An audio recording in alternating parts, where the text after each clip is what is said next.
Hey everybody, it's Randy, Building Wins Live, buildingwins.live. Today we've got an exciting guest. It's Reuben Miller with Triad Building Systems out of beautiful Montana, the big sky country. So glad to have Reuben today.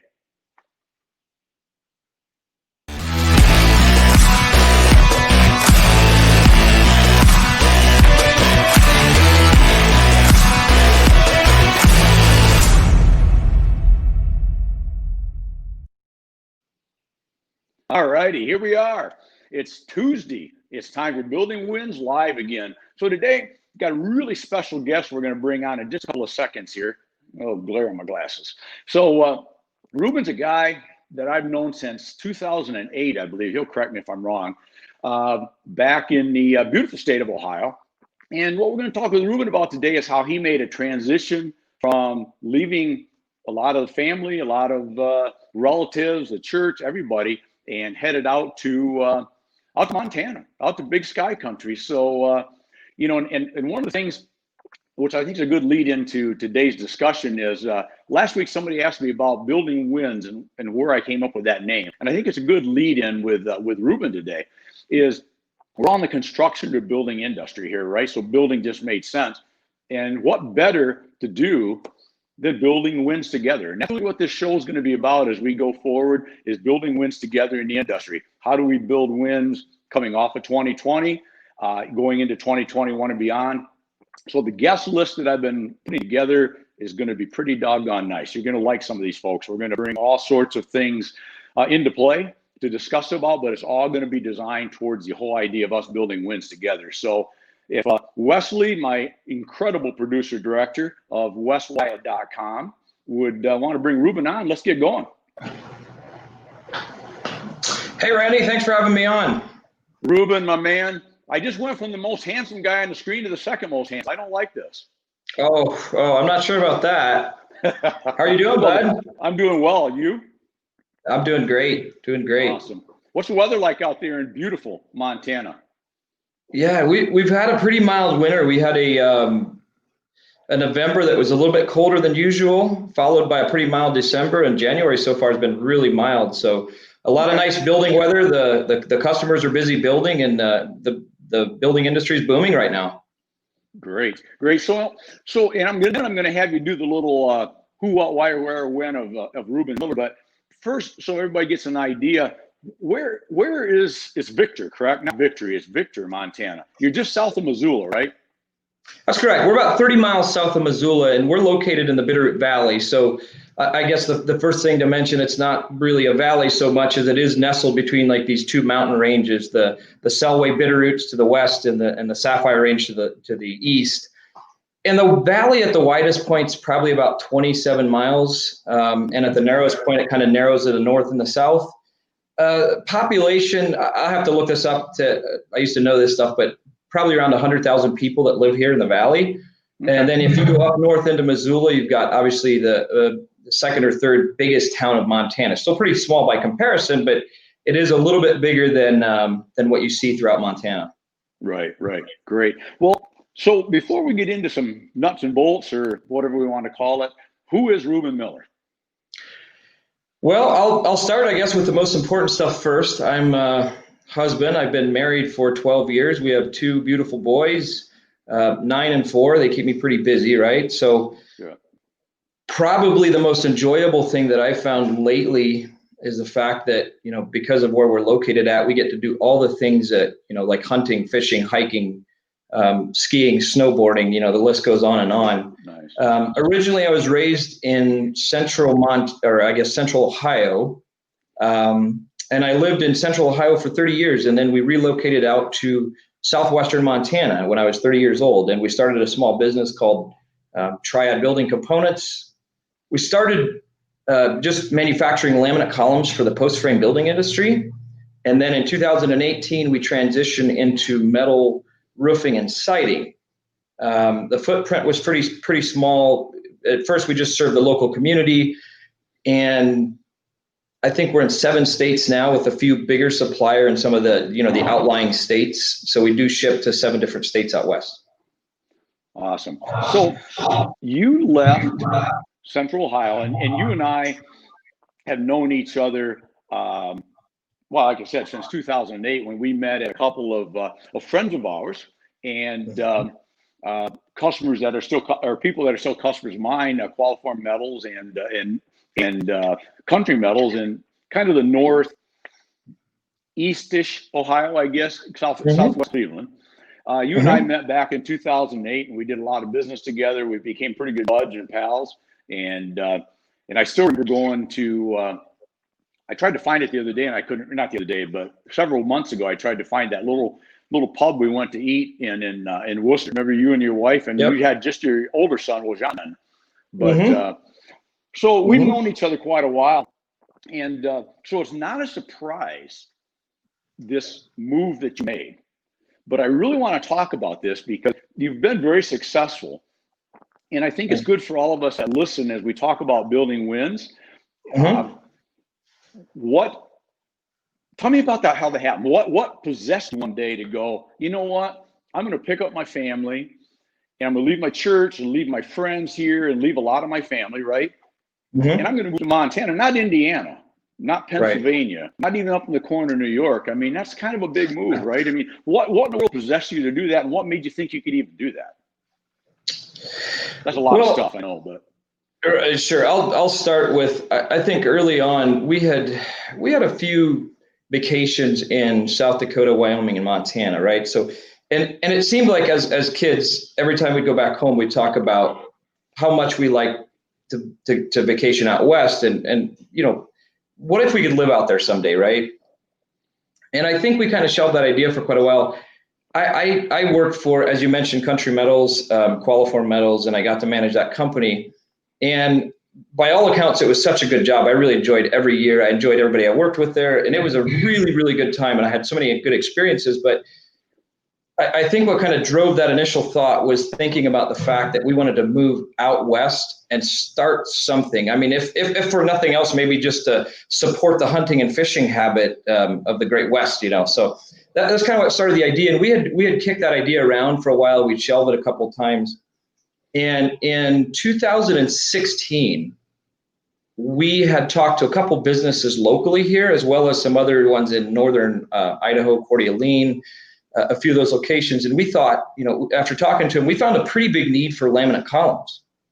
So what led that whole thing, I think, was the fact that the laminate column business at that time was almost non-existent on the western side of the states, right? There was one supplier and manufacturer in Wisconsin and one in eastern South Dakota, but none further west than that.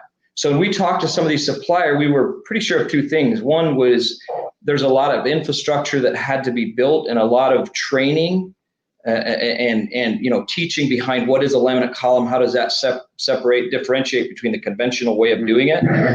And the other thing is that once we had that hard work built in, and the guys out in the field got to use some of these products, we were pretty certain that they'd like them based on our history in Ohio. So there was a lot of research that was done. It wasn't like a pack up your bags one day, you know, after deciding on a long weekend. There was a lot of talk with different suppliers out west to figure out that this really might work for us. But it was still a pretty big step, I think. Right. So you didn't. I use a term once in a while that, and I have to explain myself because it probably sounds dumber than it really is, but that sometimes you need to just climb up the 84th floor, dive off, and figure out how to fly on the way down. You probably should have an idea that you jumped off a stool first, right? And you might have some semblance of being able to fly, right? So you had a plan, and you had an idea after some research that I think I can make this work. It wasn't like you just took off on a dime and a gas and a car full of gas and geez, I hope this works, right? You put some pre-planning, I guess, into it, correct?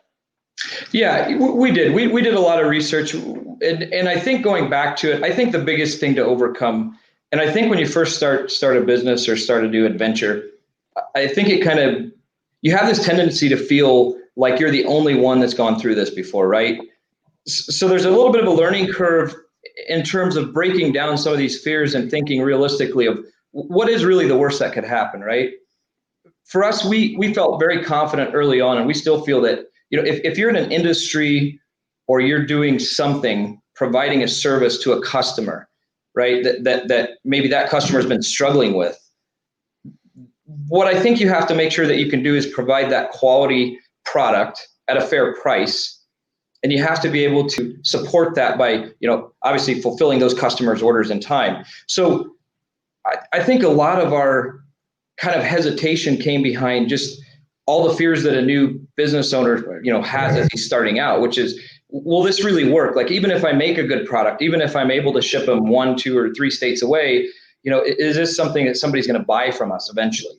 And I think when we broke it down and talking to some of the, our first wholesale distributors, it became apparent to us that there was a need there. So I guess we started pretty small, right? Early on, we had 3 employees, 1 truck, and we all wore many hats. The guy that worked out on the machines also was the sales rep, and the sales rep also was the mechanic. So I think, even though it kind of feels like you might have been the only person at that time to go through something like that, I think it's something that all small business owners face, to be honest with you. Oh, exactly. And the key, you hit on a couple things. And one key that I wanted to maybe hone in on or drill down on a little bit was, you brought up service. And, in a bunch of friends of mine, I see a couple of them popped on a few minutes ago that in a mastermind group that I'm involved with, we talk a lot about bringing value, right? And delivering merit is another way to say it. And a lot of people look at that like it's something new that they just figured out in the last year because we've been on a little more of a lockdown scenario. So everybody's trying to figure out what to do. But I think that's pretty old school stuff, isn't it? I mean, bringing value, delivering value, because, and tell me if you think I'm wrong, but Reuben Miller tried building components while you're selling laminated columns, and we're going to get into roll forming metal in a minute, but you're selling product, but that's not really what you're selling, right? You're selling Reuben Miller first and foremost. Do you agree with that or no? I do. I think as uncomfortable as it is to talk about, you have to be able to sell the product, but also sell yourself, right? I mean, they have to be confident that if you're a customer and you're buying a product or a service, those other people are going to be on the other end of the line, and they really care about whether you succeed or fail, right? So correct. I think as uncomfortable as it is to sometimes talk about, ourselves and what we've done and those type of things, it is important to be a little bit vulnerable with customers coming in early on. In our case, especially, we're bringing a new product into a market that maybe most of the users aren't familiar with, right? So there's always that fear that we think, based off of our past history, most people are going to like this product, and it's going to make their life a little bit easier, right? It's an affordable product, and it's hitting all the pain points that they're experiencing. I think what ultimately has to happen, and I see it as maybe leading into it, is they have to trust their supplier, or at least trust that the supplier can take care of their needs, and he's there to answer the phone if there's a problem, right? So I think that's first and foremost why most people make a decision to buy from somebody. Exactly. So you pack up, you had a reason to go to Montana. Obviously, you decided you wanted to build right on, Brian Monahan, a good buddy of mine. People buy from people. I think that's, at the end of the day, is very, very right on. So, but you wanted to get there, and you wanted to own your own business and develop your own thing, which I think is awesome. So, did you spend a little time in Montana? I think you might have said this, but maybe drill in on this a little bit. Did you spend some time there as you're deciding to do this, but maybe even more than deciding, but we're going to do this now? Did you start doing some, what I would call, because as Wes has up on the screen under my name all the time, Range 2.5 Hybrid Amazing, which is sort of a little thing that I've been working on about trying to develop old school, or kind of develop a hybrid old school and maybe new, more virtual, and how do we combine that to make it beneficial, right? You did a lot of just plain flat old school calling and driving and stopping in at job sites, and I mean I'm putting words in your mouth, but I'm assuming that's what you did at the start, right? Yeah, you know the old adage, fake it till you make it. I mean, I think what I like to think about is you have to make sure that you're confident enough that the customers will give you a chance to do it, but you have to be honest enough to tell them that you're pretty new at this, right? For us, what we tried to do is really take it one-on-one. We would find a customer that was using a conventional column, and we'd make the 200, 300, or even up to 700-mile drive, and we'd ask for an opportunity to present our products, right? So sometimes that looked differently. Sometimes that was at a home show. It might have been, sitting down with a contractor in the room with them and answering all their questions, bringing the samples in and stuff like that. I think what I found early on was, as overwhelming as it looks, starting out and trying to get this thing to work correctly, and to get product in customers' hands, what you really have to do is just solve one problem in front of you, and just keep finding that next problem and solving it. I think that's really the key. So many times in manufacturing, just starting out, you're already faced with 10 or 20 kind of issues and challenges, right? So the key isn't to fix all 20 at once. It's to fix the biggest ones as fast as you can and then move to the next issue. And I think that's true for a company that's, 4 or 5 years old like us, or a company that's 20 or 30 years old. There's always going to be that next challenge to face. The biggest challenge that we faced, I think, to customers in terms of our laminate columns, the tri-lam, was customers had heard about the columns. They'd even maybe seen them, but they wanted to be confident they'd actually work, right? And that you could install these, they wouldn't fail. It just made sense to the customer, because if your manufacturing process allows you to be more affordable and some of the longer length in terms of that specific product, then the end customer can see the gain in that, but they have to be confident that it works. So I think there's a lot of different things that go into that for the customer, but it really does start with I think in most all of our cases originally was meeting each customer individually, talking about the product and displaying and really educating the customer on how this product works. Sure. Well, so that makes a lot of sense. So, and you hit on something else that I just made a note to myself. The logistic not nightmare, but maybe nightmare at times, but challenge, I guess is a better word, that you face. I know a lot of folks that'll watch this show they might be thinking 70 miles out that's about as far as I want to go. Man, that's a long ways. 100 miles, are you kidding me? Right? Right. You're literally, I know when we were talking about my coming out in I think it was April or May, I was going to come out before the whole COVID shut down to the world, right? And we were going to travel and see some customers. And if I remember right, you had pre-warned me or forewarned me that this would be like hours to the first one, and then literally maybe hours to the next one at times, right? So not only from a sales call standpoint, but just logistics alone, that's something that a lot of folks that would be watching this live or on replay later aren't really dealing with. So maybe speak, if you could, a couple minutes about the challenges and how do you work through that? Because that's kind of a big deal. I mean, that's almost like with my manufacturers. That's like being a national manufacturer that we would ship 500, 600, 800,000 miles away, but you're doing it as a local supplier, right? I mean, that's different, right? Yeah. So the business model is pretty similar to the Eastern market in terms of you have a supplier that'll produce a product and then ship it comfortably 50 to 60 miles away. The challenge that we face, and I think this is one of the biggest challenges, is in the West, particularly in Montana and Wyoming and Utah, Nevada, and some of those states, it could be 200 to 300 miles before you hit that next pocket, if you will, of people or customers. So the biggest change, I think, from Ohio to Montana that I noticed is in Ohio or Indiana or Pennsylvania, for the most part, you can start up this type of a business and you can ship it to, 50 to 60 or 70 customers in a 70-mile radius. In Montana or the Western states, that'll get you 3 or 4 customers, right? So you have to figure out pretty early on how you're going to be able to ship your product and get it in the hand. So we had to get pretty creative in terms of how we figure, how could you get a customer in Billings, right?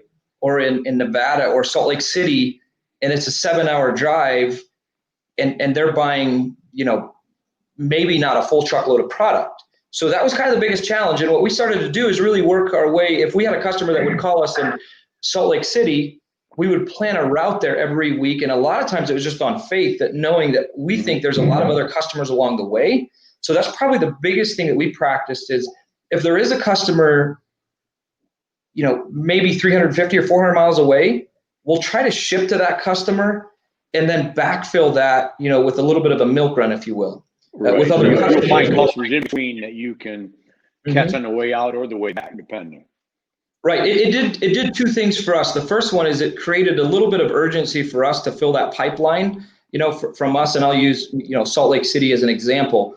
So it created some urgency on the sales side of it, but it also, I think more than anything, when you target an area that specifically, your sales ratio goes up a little bit more. Your success rate goes up a little bit more, right? So even though we targeted an area, 400 or 500 miles away, we were very specific in what we targeted back to us, right? So our rule of thumb so far is, and has always been, if there's a customer that wants to buy, we'll try to figure out a way to get it to you. That can be challenging, but for the most part, it's really been able to work out from where we're at. So you would take so rather than turn down a guy and say, you're too far away, it doesn't work logistically, you said, I'm going to take you, thank you. And it's up to you then, the onus, if you will, is back on Reuben and your team to fill that slot, right? To make it work. Yeah, that's exactly right. So typically we our answer to, would you deliver to this far? Would you be able to ship this product to us here? The first answer is yes. Now we've got a timeline to work off of based on that route, and we try to backfill that as quickly as possible. The other thing that I would mention too, and this was really powerful, we would and we still ask customers for recommendations, right? So if I have a customer in Southern Oregon and we're trying to build a route, we would tell that customer, and we'd kind of use the approaches, would you help us build this route, right? Is there a customer that you would know between us and you that could help us maybe fill this load, right, to get these products to you? And it's going to make it more affordable for you and for him. And it's also going to, quite self-servingly be able for us to fill the truck and then deliver it 400 or 500 miles away. So what I love about that is that's called building wins, right? I think so. You're building wins with your customer. It's a win-win-win. It's a win because you have this new customer that now gets the benefit of dealing with your company. It helps the original customer be able to get product on a more timely basis, and it helps you with logistics and more business, right? So would it be safe to say? I know it's safe to say, but that everything you do is shooting from standpoint of being a win hunter, right? Do you see yourself as a win hunter? Do you like to hunt wins? Because I know you have to hunt, but when I say win, I'm talking about wins of all types, not just business wins, right? Family wins, personal wins, all those. But I know you are. But talk about, if you could, for a minute, what it means to you if I use a statement that Reuben Miller is a win hunter, because I think you are. Yeah, I think thank you. I haven't thought of it in that exact term, but I'll tell you that the old school way of doing it, I think, still holds true today in light of all the new technology that we found, and different ways of doing business. And I think it has to be a win-win. So for customers today, there's so many different solutions to the problems they're facing. It has to be a win-win, right? So I think starting out with a new customer, a new location, or I would say even a new region, a new state, you have to be able to find an advantage for that customer to buy from you, right? So I think that's the first and foremost thing. I think if you're customer central and driven first, then what I think happens on the back end of that, you're also going to win. So it is creating a win-win. And I think most of the time, if you figure a way that your customers' lives are going to, be made easier in some capacity, I think what's going to happen is you're going to get busier, right? You're going to produce more product.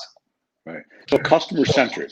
If you put the customer first and you do everything, and let's face it, I know the old theory. I think Sears Roebuck said this a million years ago, that the customer's always right. Yeah, Okay, maybe not always, right? But Right. you have to make them feel like they are, right? You have to make them feel important, and that's our purpose. So if we come at everything from a customer centric position, assuming we can do it, right? I mean, but I think customer centric is no, if it really is no, right? I mean, as opposed to lying about it, as opposed to telling them you can. Right.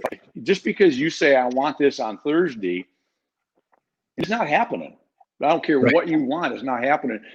Customer centric still means I tell you, Reuben, I can't have it to you on Thursday.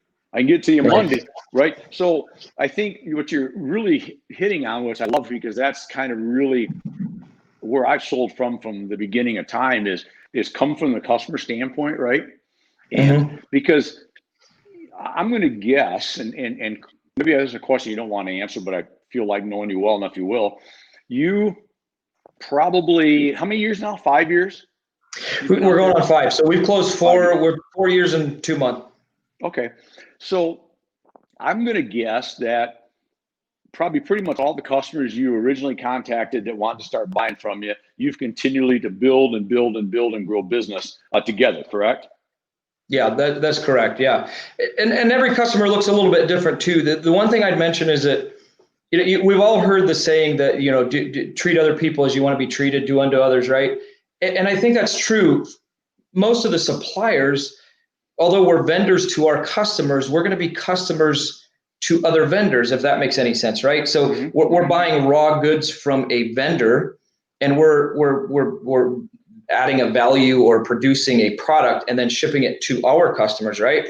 So I think it all comes back to, if we treat our customers the way we want to be treated, and it's pretty easy to role play that if you put yourself in the position of, I have 4 or 5 suppliers that I'm working with, and if I treat my customers the way I would want my suppliers to treat me, I think that's the key to it, right?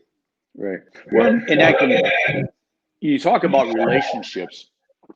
And I can tell you from dealing with you years and years ago back in Ohio, and dealing with you out in Montana now, I think an important fact for people to think about is you treat me and you treat my manufacturers that I sell you product, which thank you, by the way. When we get done with this, I would like an order. Anyway, but you treat us very fair. You treat us and understand that we have a win-win together too, right? And if there's a problem, you handle it professionally, and you ask how can we work this out together, and that goes a massively long way with just building better relations too, right? Right. Because in that case, like everybody, you're a customer and a supplier at the same time, right? We all are. And I think that makes sense? Yeah, I think at the end of the day, we all like to be treated a certain way, right? But when you face a certain obstacle or you're presented with a certain challenge, it can be tempting for anyone really to say, I want it this way, and I'm the customer, right? I want it a certain way. But I think at the heart of it, I think most of the customers want the suppliers to win, especially in this industry. I notice it so much that this industry is pretty tight, right? So we have a certain amount of suppliers that do one thing, and that can be, in some cases, pretty limiting. So what I sense is that most of these customers want the suppliers to win as much as they want to win. And I think that's a key to doing good business together.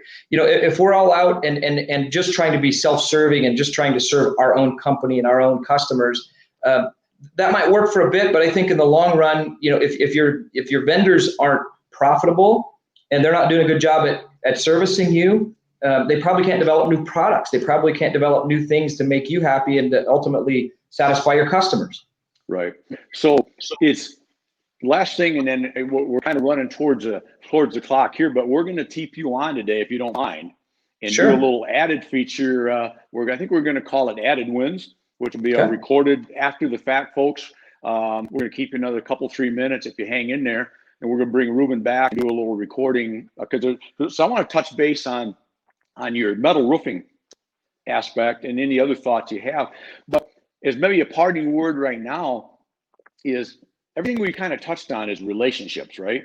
And I've often said, my opinion is if you have relationships, then you have a lot of future business and you have customer friends, and it's going to go on and on and on. If you only have an order, that may be one off. It could be two off, it could be three off, but if all I have is an order from you whenever you just decide to call, and outside of that we have no relationship, I'm only going to have those orders until we make you mad, a little probably, because we have no relationship. So I have no political capital to call them and say, hey, I really apologize, we kind of dropped the ball, Reuben. You say, hey, that's okay, I get it. But if you don't have that relationship, you may lose that, right? Or you may lose it because the next guy that comes in selling whatever I'm selling is 3% less money, and off you go, right? So Right. I think the key there is, and I know you have in the past, and maybe take another minute or two here, and then we'll jump off of here. But you're a relationship guy. You've built just a massively great business out there. Maybe because we're going to come back together here in a couple minutes, but if you could, what haven't we talked about that you feel like would be a benefit to our viewers? What's words of wisdom from Reuben Miller, who obviously is the win hunter? I've proclaimed you that now. You get a shirt and a crown, maybe. But give me a couple minutes, if you would, before we jump out of here. Anything you want to talk about that maybe my folks would say, you know what, that's a good Reubenism. We're going to use that, Reubenism. We'll take that. All yeah. Right. Well, thank you. You're too kind. I think not to overstate something, but I think at the end of the day, what we have to make sure that we're doing as a company, and any company that we deal with, that we want the customer, their life to be a little bit easier in dealing with us, our products and our system, right? I think most of the time we get kind of caught up into the new product, the shiny new thing, the latest thing on the market. And I think at the end of the day, if you keep in mind that the customer has a business to run, the customer has products to push out the door, and they have customers, I think probably the most important thing is to put yourself in that customer's shoes each and every time you make a sale, right? There's a reason they trust you with that sale, the selling of that product. And we take that pretty seriously here. That customer typically has made a choice, to buy a premium product, to sometimes wait a little bit longer to get that product in. And I think it's really crucial to, with every sale, kind of put yourself in that customer's shoes. Right. Perfect. Good advice. Good advice. So listen, thank you, Reuben. Like I said, we're going to keep you on in a second here. I'll have Wesley do his magic and shoot you back into the back room where you can have grapes and turnips or something. I don't know, whatever's back there. And we'll come back and maybe spend 10, 15 more minutes and pop that out later in the week. How's that sound? Thank you. Yeah. Thanks for having me on, Randy. Appreciate it. You're welcome, my friend. And we'll talk to you in a couple minutes off air. All right. Sounds good, bud. Beautiful, buddy. Reuben Miller, Triad Building Components. Like I said, a great friend of mine. Hopefully you saw just in this little bit here and in the added wins we're going to do in a few minutes. I call him a kid because, thanks, Barry. Appreciate it, buddy. And everybody else that's jumped on. I was just so into listening to Reuben, I didn't acknowledge some of you folks that jumped on with some comments, but thank you very much. It's appreciated. I call Reuben a kid because I'm old and he's not, but you can tell, I think, that he's got his head on his shoulders. He knows how to run a business. He asked that question about, he wanted to go to Montana. He wanted to take his family to Montana. So he didn't find reasons why he couldn't do it, right? He found reasons why he could. And I think that's hugely important. And I think it's a message we can all take. So, like I said, share this out if you can. Love to have you share it out. This program weekly and some other special editions and added wins that we're going to do is all geared towards this industry. We've got a great guest next week that will pop up here in a minute. I think Wes has got it. There he is. So next week, Neil Westgarth, as I think about before, we're going to have probably 3 basic type of customers, okay, or guests on the show. We're going to have customers like Reuben that tells a story. Not here just to promote the business or anything, but just to really tell a story that helps us as an industry. Then we're going to have manufacturers such as Neil next week. Neil is president of Marco Industries, a guy that I've known at least 2 decades, if not more. You're going to love the guy. He's got a great Welsh accent, probably because he's from Wales. And thanks, Craig. I appreciate it, brother. But he's going to talk about some things from a manufacturer standpoint. Thanks, John. In guiding the company through 2020, positioning the company for 2021 and on. Marco is a company that I represent with Source One Marketing, right? Well, there it is, right there. So I think you're going to really enjoy the conversation with Neil next week. So until then, share it out. Be here next week. And remember, we get one go around on this wonderful thing called life, right? So live it, love it, and own it. And make this your best day ever. Till tomorrow. That's it, Paul. Thanks.